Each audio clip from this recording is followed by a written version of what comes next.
Congress is scheduled to vote this week to reauthorize the Foreign Intelligence Service Act 702. Alexandra Limon in our Washington, D.C. bureau has a look at why some lawmakers feel that it is an example of government overreach.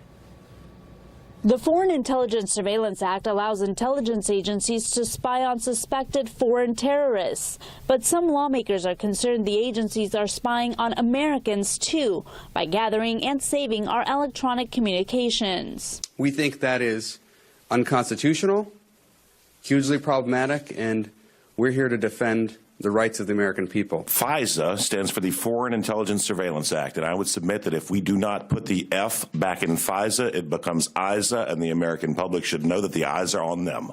A growing group of lawmakers says before they'll vote to reauthorize FISA 702, the law must be reformed. The USA Rights Act would allow the government to continue surveillance of foreign intelligence, but would require a warrant before looking at communications by Americans. Senators Ron Wyden and Rand Paul agree the reforms are necessary. It's possible for the American people to have policies that promote both security and liberty.